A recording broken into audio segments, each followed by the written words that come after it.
네, 오늘 우리에게 주시는 하나님의 말씀은 고린도후서 1장 8절에서 12절 말씀 보시겠습니다. 고린도후서 1장 8절로 12절까지 말씀입니다. 신약성경 285페이지에 있습니다. 고린도후서 1장 우리 8절에서 12절까지 우리 다 찾으신 줄 알고요. 같이 한번 죄송합니다. 12절에서 14절까지인데 제가 잘못 말씀드렸네요. 우리 12절에서 14절까지 한 절씩 나누어 읽겠습니다. 12절 제가 읽습니다. 우리가 세상에서 특별히 너희에게 대하여 하나님의 거룩함과 진실함으로 행하되 육체의 지혜로 하지 아니하고 하나님의 은혜로 행함은 우리 양심이 증언하는 바니 이것이 우리의 자랑이라. 오직 너희가 읽고 아는 것 외에 우리가 다른 것을 쓰지 아니하노니 너희가 완전히 알기를 내가 바라는 것은 같이 읽습니다. 너희가 우리를 부분적으로 알았으나 우리 주 예수의 날에는 너희가 우리의 자랑이 되고 우리가 너희의 자랑이 되는 그것이라. 아멘. 오늘 본문에 보시면요, 이 바울이 고린도 교인들로부터 받은 오해와 그 오해 가운데서 바울이 가진 확신이 무엇인지를 보여줍니다. 그래서 이 시간에는 바울이 받은 오해와 바울이 가진 확신이라는 제목으로 본문이 주는 두 가지 메시지를 생각해 보고자 합니다. 첫 번째, 오늘 본문이 우리에게 주는 메시지는요, 하나님이 내게 붙여주신 사람을 부분적으로만 보고 판단하지 말라는 것입니다. 이 고린도 후서는요, 바울이 주 56년에서 57년경에 고린도 교회에 보낸 편지입니다. 지난주에 제가 말씀드린 대로 바울은요, 이 3차 전도 여행을 하던 중에 특별히 에베소에서 대적자들로부터 받은 그 심한 핍박 때문에 정말 살 소망이 끊어지고 거의 죽을 것 같은 힘든 시간을 보내는 중에 이 고린도 후서를 고린도 교인들에게 보냈습니다. 그런데 이때 바울이 겪었던 그 고통은요, 이 외적인 핍박 때문만이 아니었습니다. 오히려 이런 상황에서 바울을 정말 힘들게 만들었던 것은 뭐냐면 이 바울을 향한 고린도 그 교인들의 오해와 비난이었습니다. 바울에 대한 이 고린도 교인들의 오해와 비난은 뭐였냐면요, 바울이 거룩하지 못하다, 바울이 진실하지 못하다 였습니다. 이 고린도 교인들에게 왜 이런 말이 나왔는지 제가 좀 설명을 해 드릴게요.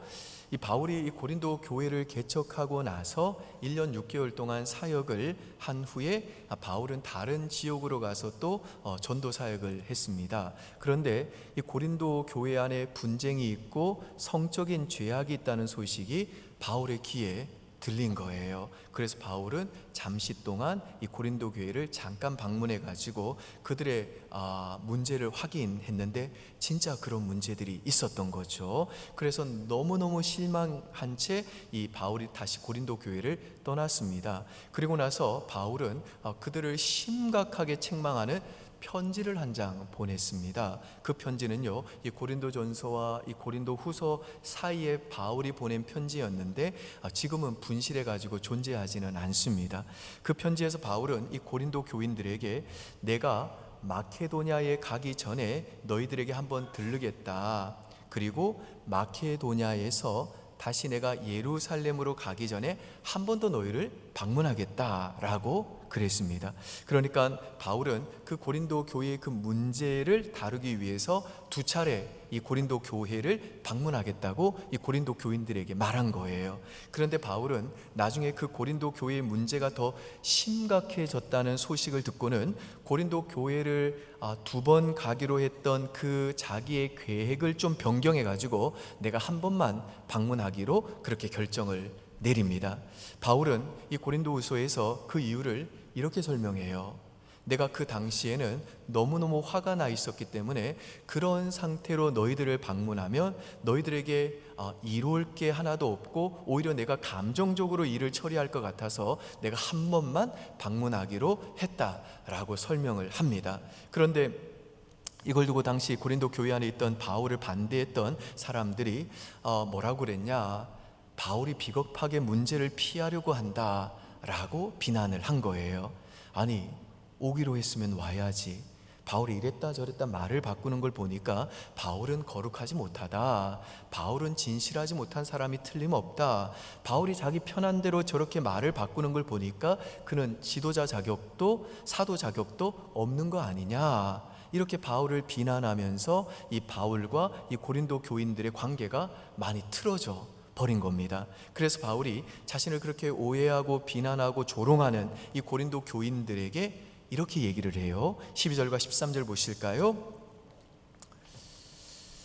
우리 한번 같이 읽어볼까요? 시작. 우리가 세상에서 특별히 너희에 대하여 하나님의 거룩함과 진실함으로 행하되 육체의 지혜로 하지 아니하고 하나님의 은혜로 행함은 우리 양심이 증언하는 바이니 이것이 우리의 자랑이라. 오직 너희가 읽고 아는 것 외에 우리가 다른 것을 쓰지 아니하노니 너희가 완전히 알기를 내가 바라는 것을. 14절도 같이 읽겠습니다. 너희가 우리를 부분적으로 알았으나 우리 주 예수의 날에는 너희가 우리의 자랑이 되고 우리가 너희의 자랑이 되는 그것이라. 자, 이게 무슨 말이냐면요, 너희가 나를 부분적으로만 보고 나를 오해하고 비난하는구나. 근데 너희가 나를 부분적으로가 아니라 온전히 알면 오히려 너희가 나를 자랑하게 될 거야. 내가 너희에게 2번 가려고 했다가 1번 방문하기로 한 그 부분만 보고 나의 그 모습만 보고 판단하지 말고 내가 그렇게 결정할 수밖에 없었던 나의 그 의도까지 너희가 온전하게 파악하게 되면 너희는 나를 자랑하게 될 거야 라고 바울이 지금 얘기를 하는 겁니다. 그러니까 오늘 본문이 저와 여러분에게 주는 중요한 메시지가 하나가 뭐냐? 하나님이 내게 붙여주신 사람을 내가 부분적으로만 보고 성급하게 판단해서는 안 된다는 거예요. 하나님께서 나를 인도하시려고 주신 그 사람을 내가 부분적으로 보고 판단하면 내가 그 사람만 잃어버리는 게 아니라 그 사람만 버리는 게 아니라 그 사람을 통해 날 인도하시는 하나님의 인도하심까지 내가 다 버릴 수 있다는 것입니다. 여러분, 내 주변에 있는 믿지 않는 사람들도 마찬가지예요. 내가 만나는 내 주변에 있는 믿지 않는 사람도 하나님이 날 인도하시는 과정에서 나에게 붙여주신 사람들이라는 겁니다. 예컨대 우리가 보통 하나님 나 좋은 직장으로 인도해 주세요, 하나님 나 좋은 부서 가고 싶어요, 이렇게 기도하잖아요. 그러면 하나님이 그 직장 그 부서로 나를 인도하실 뿐만 아니라 우리 하나님은요, 그 직장과 그 부서 안에 있는 사람들에게로 나를 인도해 주신다는 겁니다. 그래서 우리는 그들을 어떻게 생각해야 되느냐? 그들이 믿는 사람이든 믿지 않는 사람이든, 그들이 정말 내가 배울 게 있는 실력이 있는 사람이든 실력이 없는 사람이든지 간에 상관없이 이 사람들은 하나님이 내 삶을 인도하기 위해 하나님 나에게 붙여주신 사람들이다, 이 믿음을 가져야 된다는 겁니다. 근데 여러분이 막상 그 직장에 가보니까 어떻습니까? 사람들이 마음에 안 들죠? 윗사람이 하는 일 마음에 안 들죠? 여러분, 이거 당연한 겁니다. 완벽한 사람이 어디 있어요? 저부터요, 여러분부터요. 우리가 만나는 모든 사람들에게는 저마다 다 악도 있고 연약함도 있는 겁니다. 그런데 우리가 그 사람들을 그냥 부분적으로만 보고 어떻게 상사가 저러냐 이러면서 나는 이직하고 싶다, 나는 그냥 일 그만두고 싶다, 이 부서에는 답이 없다, 함부로 이렇게 생각해서는 판단해서는 안 된다는 겁니다. 그러면 나를 그 사람에게로 이끌어 주시고 그 사람을 나에게 붙여주셔서 그 사람을 통해 날 인도하시는 하나님의 인도하심마저도 우리가 다 버릴 수 있다는 것입니다. 여러분 중에는 자영업 하시는 분들도 계십니다만은 회사 다니시는 분들 많으실 거예요. 여러분이 아무리 높은 지위에 있을지라도요, 대부분은 그래도 중간 관리자들이실 거라는 거예요. 사실 평생에 내가 가장 높은 자리에 올라가는 경우는 우리 인생에 그렇게 많지 않습니다. 여기 우리 청년들 계시는데요, 여러분들도 여러분의 인생을 대부분은 높이 올라간다 할지라도 중간 관리자로서 내 윗사람을 두고 살아가야 될 때가 많이 있다는 거예요. 근데 내가 회사에 갔는데 내가 원하는 부장님이 아닌데요, 내가 원하는 CEO가 아닌데요, 내가 원하는 원장님이 아닌데요, 내가 원하는 선생님이 아닌데요, 그러면서 그 사람들을 그냥 부분적으로만 보고 판단하면서 그 사람들을 하나님이 나에게 붙여주신 분들로 귀하게 여기고 존중히 여기지 않으면 그 사람들을 그냥 무시하면 어떻게 되냐? 그 사람만 내가 놓치는 게 아니라 그 사람들을 통해 나를 인도하시는 선하신 하나님의 그 인도하심까지도 다 버리게 된다는 것입니다. 어떤 자매님이 회사를 다니다가 정말 마음에 들지 않는 상사를 만나가지고 엄청나게 고생을 했어요. 왜냐? 그 상사는요, 일을 자기가 안 하는 거예요. 그냥 9시에 출근 도장 찍고 그냥 밖에 나가가지고 탱자 놀다가 그렇게 시간 되면 또 퇴근하는 겁니다. 그러니까 상사가 일을 안 하고 또 일을 안 시키니까 이 자매가 무슨 일을 해야 될지를 모르고 모든 일들이 자기한테 모이니까 미치겠다는 거예요. 그래서 저 사람 빨리 잘려야 된다, 저 사람 빨리 없어져야 된다 그랬는데, 이 자매가 갑자기 좋은 사람을 만나가지고 급하게 결혼을 준비하게 됐다는 거예요. 우리 자매님들 잘 아시죠? 결혼 준비할 때 엄청 바빠요. 가구도 받아야 되죠, 이것저것 또 직접 골라야 되죠, 인터넷 서핑도 해야 되는데 누가 내 모니터 보고 있으면 그걸 할 수가 있습니까? 근데 하나님께서 내가 결혼할 그 결혼 준비를 잘하도록 하셨다는 거예요. 왜냐? 날 보는 윗사람이 아무도 없는 거예요. 상사가 맨날 일도 안 시키고 자기도 일도 안 하고 탱자 노는 겁니다. 그래가지고 이 자매가 자기 일도 나름은 그래도 열심히 잘 감당하면서 결혼 준비도 눈치 안 보고 편한 마음으로 다 끝났는데, 그게 딱 끝나자마자, 결혼하자마자 일을 엄청나게 많이 시키는 상사로 바뀌었다는 거예요. 그때 이 자매가 느끼는 게 뭐냐? 하나님이 왜 탱자 노는 사람, 전혀 내가 존경할 수 없는 그 사람, 배울 만한 점이 없는 그 사람을 나에게 붙여줬냐? 다 지나고 보니까 그 사람을 통해 하나님이 내 삶을 인도하시는 하나님의 뜻이 있더라는 거예요. 내가 결혼할 걸 하나님이 다 아시고 일 잘 안 하는 사람을 내 위에 갖다 놓는 바람에 하나님이 내게 붙여주신 그 사람을 통해 내가 편하게 일도 하고 편하게 결혼도 잘 준비할 수 있도록 하나님이 그렇게 인도해 주셨다는 겁니다. 여러분, 그 상사 행동이 분명히 잘못된 거죠. 악한 거죠. 그거 우리가 따라해서는 안 되는 거죠. 내 마음이 안 들죠. 오늘 우리 가정에서도요, 내 자녀의 그 기질이나 성향이나 하는 행동이 내 마음에 들지 않는 거 여러분들한테 다 있으시죠. 그런데 하나님께서는요, 저와 여러분을 인도하실 때 하나님이 우리에게 붙여주신 그 사람의 약함과 또 악함과 내 마음에 안 드는 그 사람의 기질과 성향과 행동까지도 다 약재료로 사용하셔서 다 활용해 가셔가지고 우리를 인도해 가신다는 겁니다. 그래서 우리는 하나님이 나에게 붙여주신 그 사람을요, 그저 내가 볼 수 있는 그 부분적으로만 보고 성급하게 판단하면 안 되고, 이 사람은 그래도 하나님이 나에게 붙여주신 사람이다 라는 믿음으로 귀하게, 하나님의 형상으로 그렇게 귀하게 여기고 존중히 여겨줘야 된다는 것입니다. 아멘이세요? 윤구변 교수님이라는 분이 계세요. 이분은 대학의 철학 교수로 15년을 재직하다가 교수 자리를 내려놓고 변산반도 농촌으로 귀농해 가지고 농민이 되신 분입니다. 이분이 쓰신 책 중에 잡초는 없다라는 재밌는 제목의 책이 있어요. 이 책에 보면 이분이 이런 얘기를 합니다. 자기가 이제 자기 텃밭에다가 그 텃밭을 많은 마늘밭으로 만들기 위해서 정성껏 종묘도 심고 씨앗을 심어가지고 준비를 했다는 거예요. 근데 좀 시간이 지나지 않아가지고 잡초들이 막 자라가지고 그 밭을 다 풀밭으로 바꿔놔 버린 겁니다. 그래서 이분이 화를 내면서 그 잡초들을 다 뽑아버렸다는 거예요. 그리고 그 잡초들을 잔인하게 말라 죽으라고 햇빛에 일부러 내어놓고 다 말라 죽게 했대요. 그러다가 이분이 이제 장 보려고 장에 나갔다가 보니까 내가 다 말려 죽였던 그 잡초들이 사실은 잡초가 아니라 내 식탁에 오르는 벚꽃나물, 광대나물이었다는 걸 발견하게 됐다는 겁니다. 뭐 효소로 만들어 먹고 나물로 먹을 수 있는 것들을 자기는요 다 잡초라고 여기고 그거 다 뽑아서 던져 버렸다는 거예요.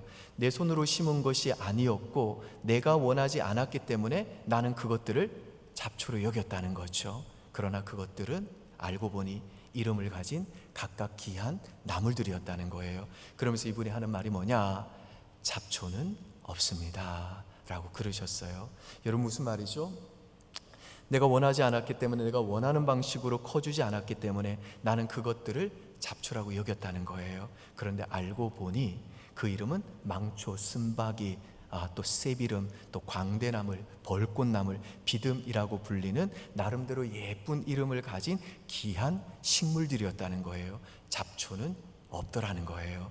여러분 혹시 저와 여러분도요, 가정이라고 하는 내 텃밭에, 그리고 회사와 교회라고 하는 내 텃밭에 하나님 내게 붙여주신 그 사람들을 내가 볼 때 내 손으로 심은 작물과 내 손으로 심지 않은 잡초만 있는 것처럼 그렇게 여기고 있지는 않나요? 나는 줄지어서 딱 바로바로 심어놨는데 이것들은 자기들 마음대로 자라는 거예요. 그래서 내 밭을 다 망쳐놓은 것처럼 여기고 있는데 내가 원하는 방식으로 안 커지고 내가 원하는 방식으로 자라지 않아서 내 손으로 심지 않고 기대하지 않은 거라서 나는 그것들을 잡초라고 여기고 있는데, 사실은요 그것들은 그저 내가 원했던 그 방식과는 다르게 자라고 내가 원했던 그것과는 다른 자리에 있을 뿐이지, 그것들도 우리의 식탁을 풍성하게 할 좋은 귀한 먹거리들인데 우리는 그저 그것들을 부분적으로만 보고 판단하여 잡초로만 여길 수 있다는 거예요. 여러분의 남편과 여러분의 자녀들이 내가 생각하는 것과는 전혀 다른 잡초 같은 인생처럼 보일 수 있다는 겁니다. 다른 사람 밭하고 비교를 해보니까요 쓸모도 없는 것처럼 보이는 거예요. 내 남편을 쳐다보니까 이건 뭐 좀 정이품 소나무 같지 아니하고, 왜 이렇게 이런 모를 잡초 같을까? 왜 내 남편은 좀 돈이 좀 되는 아보카도 같은 게 좀 달리지, 왜 저렇게 쓸모없는 잡초처럼 저렇게 민들리 홀씨되어 나라만 다닐까? 온갖 생각들이 다 날 수 있다는 겁니다. 그러나 여러분, 단지 내가 원하지 않고 내가 기대하지 않았던 나물이었을 뿐이지 그 사람들은요 모두 다 의미 없는 잡초라고 말할 수 없는 인생이라는 겁니다. 이 세상은 잡초 같은 인생은 없다는 거예요. 다 나름대로 의미 있는 귀한 식물이라는 겁니다. 그런 인생이라는 거예요. 그래서 여러분, 오늘 여러분 남편과 자식들, 아내를 바라보실 때마다 으이구, 내가 이 잡초 같은 인생 만나가지고 이 고생한다 이렇게 생각하지 마시고 나물처럼 귀하게 여기시기 바랍니다. 그리고 이제부터 좀 답답하면요 아예 이렇게 노래하십시오. 우리 즐겨 부르는 노래 있잖아요. 너는 내 아들이라, 이 찬양을요 너는 내 나물이라 이렇게 노래하면서 하시기 바랍니다. 언제나 변함없이 너는 내 나물이라 그러면서 좀 참고 사시기 바랍니다. 정 힘들고 짜증나면 한번 좀 쳐다보시고 째려보시고 으이구 이 나무라 이러시길 바랍니다. 그래서 오늘 저와 여러분, 하나님이 내게 붙여주신 사람들을 부디 좀 부분적으로만 보고 판단하여 하나님의 인도하심까지 버리는 어리석은 인생 되지 마시고, 이 사람들은 하나님이 내 인생을 인도하는 과정 중에 내게 붙여주신 귀한 사람들이다, 이 믿음으로 내 주변에 있는 사람들을 하나님의 형상으로 귀하게 여김으로 그 사람들을 통해 우리를 이끄시는 하나님의 그 생생한 인도하심을 목도하고 찬양하고 간증하는 복된 인생들 다 되시기를 주님의 이름으로 축원드립니다. 축원합니다. 두 번째, 오늘 본문이 우리에게 주는 메시지는요, 하나님은 나의 의도를 아신다는 거예요. 우리 12절 다시 한번 보실까요? 여러분이 있습니다. 시작. 하나님의 거룩함과 진실함으로 행하되 육체의 지혜로 하지 아니하고 하나님의 은혜로 행함은 우리 양심이 증언하는 바니 이것이 우리의 자랑이라. 자, 여기 보면 양심이라는 말이 나오죠. 이 양심이라는 말은 하나님과 내가 공통되게 아는 지식이라는 거예요. 그래서 영어로 양심이 뭐죠? conscience죠. con이라고 하면 함께, sense라고 하면 이제 지식. 그러니까 함께 아는 지식, 공통으로 아는 지식이라는 뜻입니다. 그러니까 양심이란 뭐냐? 내가 진실하다는 것을 나만 아는 것이 아니라 하나님도 알고 계신다는 것을 증언해 주는 중요한 우리의 영혼의 기능이라는 겁니다. 그래서 우리가 정말 억울한 일을 당할 때, 아무도 나의 진심을 알아주지 않을 때, 진실함을 내가 말할 때, 진실함에 대해서 내가 이야기할 때 뭐라고 그러죠? 내가 정말 양심을 걸고 내가 너한테 얘기하는 건데 내가 그거 안 한 거야, 혹은 내가 그거 한 거야 라고 날 좀 믿어줘 라고 그렇게 양심을 걸고 얘기를 하잖아요. 그래서 양심이 살아있는 그리스도인은 내 마음의 의도와 진실함을 다 알고 계시는 하나님을 항상 의심하며 사는 겁니다. 반대로 하나님이 듣고 계신데도 없는 말을 꾸며내거나 하나님이 보고 계시는데도 그릇된 행동을 하며 사는 사람들은, 거짓말하는 사람들은 양심이 병이 들었거나 아니면 양심이 죽은 사람이라는 거예요. 따라서 오늘 본문에서 사도 바울이 우리 양심이 증언한다 라고 하는 이 말은, 하나님은 내 진실함을 아신다, 하나님은 내 의도를 아신다, 이 고백을 하고 있는 겁니다. 그러니까 자신을 향해 거룩하지 못하다, 진실하지 못하다 라고 자신을 오해하고 조롱하고 비난하는 그 고린도 교인들을 향해서 지금 바울이 하는 말은 뭐냐? 내가 너희를 2번 방문하기로 계획했다가 한 번만 방문한 것은 내가 뭐 인간적인 어떤 생각을 따른 것도 아니고, 내가 정말 하나님께 기도하며 하나님의 은혜를 의지하면서 진실하게 너희를 위해서 행한 것이라는 이 사실을 내 양심이 증언하는 바다. 하나님이 나의 진실함을 아신다, 하나님이 내 의도를 아신다 라고 지금 말씀하고 있는 겁니다. 다른 말로 하면 바울은요, 고린도 교인들로부터 오해와 비난을 받는 중에도 그 힘든 시간을 어떻게 통과했느냐, 아니 어떻게 통과할 수 있었느냐, 어떻게 그 어려운 시간을 견뎌낼 수 있었느냐, 그 힘이 어디로부터 왔느냐? 하나님은 나의 의도를 아신다, 하나님은 나의 진실함을 아신다, 이 믿음, 이 확신이 바로 그가 그 고통스러운 시간을 견뎌낼 수 있는 힘이 되었다는 것입니다. 여러분, 우리나라 사람들처럼 사람들이 자살 많이 하는 나라가 없어요. 우리나라 사람처럼요, 강에 많이 투신하는 사람들이 없다고요. 왜냐? 우리나라 사람들은요, 억울하고 내 진정성이 받아들이지 않으면 상대의 그 오해나 상대의 말에 대한 그 모든 그 억울함을 자신이 다 끌어안고 책임지고 가야 되는 사회 구조이기 때문에 그렇습니다. 그래서 내가 아무리 말을 해도 상대가 내 진심을 알아주지 않는다 그러면 막 뛰어내리고 죽어버리는 거예요. 그러니까 지금 이 사회에 어떤 분위기가 팽배해 있냐면요, 내가 내 목숨을 버려서라도 내가 이 한을 풀겠다, 내가 이 억울함을 풀겠다, 이런 분위기가 우리 사회를 지금 굉장히 강하게 지배하고 있다는 겁니다. 예컨대 작년인가요, 재작년인가요, 어떤 사람이 고객이죠, 배달의 민족에 배달 음식을 받고 난 다음에 전화를 한 거예요. 자기가 새우튀김을 시켰는데 새우튀김 색깔이 변했다는 거예요. 하루 지난 건데도 불구하고 새우튀김 색깔이 변했으니까 이거 좀 교환해 달라고, 환불해 달라고 이렇게 얘기를 하고, 그 음식점 막 인터넷에다가 막 평점 테러를 하고, 그러니까 사장님이 너무너무 화가 나가지고 또 너무너무 억울해가지고 그거 못 참아서 사망했잖아요.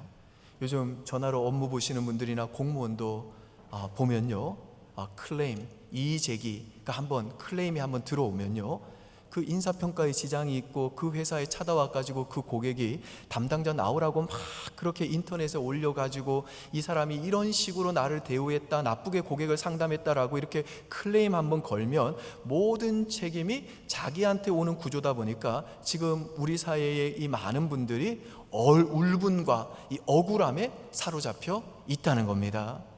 여러분, 지금 사도 바울도요, 자신이 전도했어요, 개척했어요. 직접 자기가 눈물을 흘리며 그렇게 1년 6개월 동안 키웠던 그 고린도 교인들이에요. 그런데 그들이 지금 자신에게 정면으로 대놓고 당신 사도 자격 없다, 당신 거룩하지 못한 사람이다, 당신 지도자 자격이 없다, 당신은 진실하지 못한 사람이다, 이런 오해와 비난과 그리고 또 이런 조롱을 받으면서 정말 속이 새카맣게 다 들어갔을 겁니다.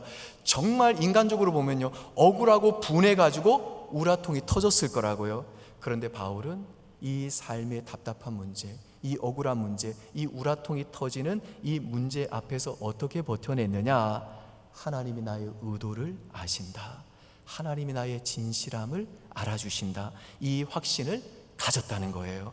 그리고 사람들에게 나의 이 분노와 억울함과 상처를 드러내기보다는 나의 의도를 아시고 나의 진실함을 다 알고 계시는 그 하나님께, 그 믿음 가지고 하나님께 모든 걸 토해냈다는 겁니다. 기도했다는 거죠. 그러니까 사람에게 받는 이 비난과 비방과 조롱 때문에 마음이 약해져 가지고 아무것도 하고 싶지 않을 때 그런 나의 약함을 사람에게 보이지 말고 나의 의도를 아시고 나의 진실함을 아시는 하나님께 나의 그 약함을 보이라는 거예요.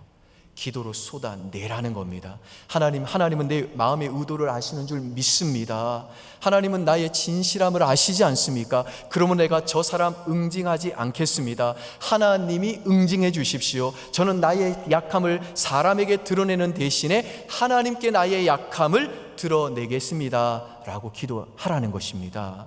그래서 C.S. 루이스가 이런 말을 했어요. 기도란 그냥 우리가 해야 할 말을 하는 것이 아니라 우리가 하고 싶은 말을 하는 것이다 그랬어요. 다시 한번 들어보세요. 기도란 그냥 우리가 해야 할 말을 하는 것이 아니라 우리가 하고 싶은 말을 하는 것이다. 그런데 우리는 때로 이 기도를 어떻게 생각하느냐?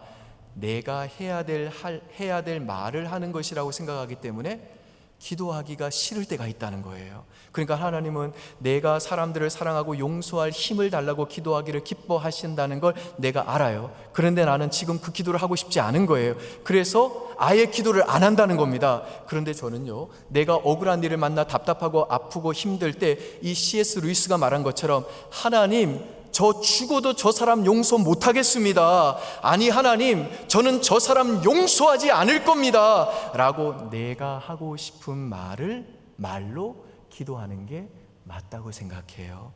그리고 한 가지 놀라운 사실은 뭐냐? 우리가 그렇게 하나님, 저 사람 절대로 내가 용서하지 않겠습니다 라고 내가 하고 싶은 말을 그냥 내 하나님 아버지께 자식으로 그렇게 토해내면, 그렇게 기도를 하기 시작하면 그 기도 끝에는 어떤 현상이 나타나느냐? 용서의 마음이 하나님의 응답으로 주어지게 된다는 것입니다. 여러분, 저는 이게 기도의 능력이라고 믿습니다. 그러니까 용서의 마음은요, 내가 하고 싶은 말로 하는 기도 끝에 오는 응답으로 주어지는 것이기 때문에 우리는 처음부터 하나님께 잘 보이기 위해서 내가 해야 될 말로 기도할 필요가 없다는 것입니다. 여러분, 시편 39편을 보면요, 시인이 그 거짓말을 퍼뜨리는 악한 사람들에 대한 그 분노와 또 울분과 억울함 때문에 하나님 앞에 막 울부짖고 고통스러워하면서 부르짖어 기도합니다. 시편 39편 12절 보실까요? 시작. 나의 부르짖음에 귀를 기울이소서. 내가 눈물 흘릴 때에 잠잠하지 마옵소서. 나는 주와 함께 있는 나그네이며 나의 모든 조상들처럼 떠도나이다. 그리고 이제 이렇게 기도하고 나서 시인이 어떻게 변했는지 시편 39편 13절 보시죠. 시작. 주는 나를 용서하사 내가 떠나 없어지기 전에 나의 건강을 회복시키소서. 자, 여기 보시면 시인이 자신의 그 분노와 억울함을 하나님 앞에 막 기도를 쏟아놓고 난 다음에 갑자기 뭐라고 그러죠? 주는 나를 용서하사 그러죠. 무슨 말이죠? 내가 기도하니까 처음에는 나는 잘못한 게 없다고 생각했어요. 다 저 사람 문제라고 생각했다고요. 그런데 기도하는 중에 나도 죄인이구나 하는 마음이 들고 나에게도 문제가 있었구나 하는 깨달음이 되면서 하나님 앞에 내 죄를 용서해 달라는 기도로 바뀌면서 내가 죄인이고 나도 죄인이니 나도 용서받아야 될 죄인이니 저 나에게 잘못한 사람들의 잘못도 내가 용서할 마음이 생기더라는 거예요.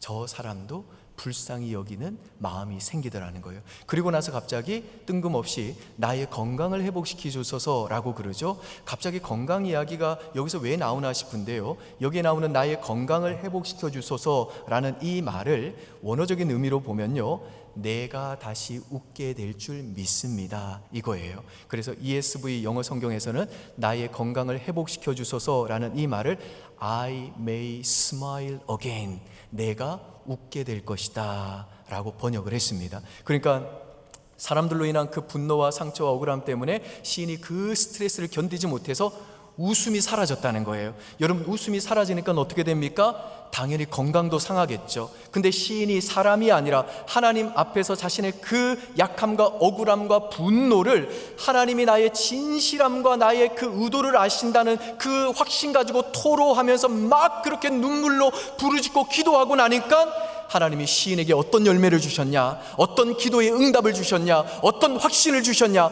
I may smile again, 내가 웃게 될 줄 믿습니다. 하나님이 나를 다시 웃게 하실 줄 믿습니다. 이 확신을 주셨다는 겁니다. 여러분들에게 다시 웃음이 돌아오면 어떻게 됩니까? 당연히 건강해지겠죠. 그래서 우리말 성경에는 나의 건강을 회복시켜 주소서, 하나님이 나의 건강을 회복시켜 주실 줄 믿습니다, 이렇게 의역을 했다는 거예요. 그래서 시인이 이렇게 고백합니다. 시편 39편 7절 보실까요? 우리 한 목소리로 믿음으로 고백합니다. 시작. 주여, 이제 내가 무엇을 바라리요? 나의 소망은 주께 있나이다. 할렐루야. 아멘. 여러분, 사탄은요, 언제나 우리로 하여금 하나님을 못 쳐다보게 만듭니다. 그래서 사람들이 이놈의 집구석 하면서 집구석만 쳐다보게 만들어요. 그리고 병든 내 육신만 쳐다보게 만듭니다. 내 억울함만 쳐다보게 만듭니다. 안 되는 것만 계속해서 쳐다보고 살아가게 만드는 겁니다. 그래서 하나님을 안 쳐다보게 한다는 거예요. 근데 여러분, 오늘 이 시인이 고백하는 것처럼 내가 아무리 분하고 억울하고 분통이 터져도 나는 오직 주만 바라보겠습니다. 이 세상이 돈으로 명예로 성공과 번역으로 나를 유혹하더라도 나는 오직 주만 바라보겠습니다. 내게 어떤 육신의 질병이 있고 고통이 있고 가정적인 문제가 있고 장애가 있고 낙심이 있고 억울함이 있고 깨어진 관계가 있고 절망적인 내가 형편 중에 있다 할지라도 나는 그것들 바라보지 않고 오직 주님만 바라보겠습니다. 이 믿음의 선포가 바로 사탄의 모든 공격을 이기는 능력인 줄 믿습니다. 그러므로 사랑하는 여러분, 오늘도 하나님은 나의 의도를 아신다, 하나님 나의 진실함을 아신다, 이 확신 가지고 오직 주님만 바라보십시오. 오늘 여러분이 정말 이어지는 찬양과 기도를 통해 다시 주님만 믿음으로 바라보게 되면 저는 확신합니다. 여러분이 지금 어떤 억울한 일을 당해 아무리 우라통이 터지고 분노로 몸과 마음이 상해 있다 할지라도 I may smile again, 하나님이 반드시 오늘 이 시간을 기점으로 다시 여러분들 웃게 만드시고 하나님이 여러분의 몸과 또한 그 마음까지 그 건강까지도 회복시켜 주실 줄 믿습니다. 바라기는 오늘 이 시간 이 믿음 가지고 하나님 앞에 찬양하고 부르짖어 기도할 때 주여, 이제 내가 무엇을 바라리요? 나의 소망은 주께 있나이다. 이 노래가, 이 믿음의 고백이 저와 여러분의 노래와 믿음의 고백 되어지기를 주의 이름으로 축원드립니다. 축원합니다. 아멘. 우리 이 믿음 가지고 이 기대와 소망 가지고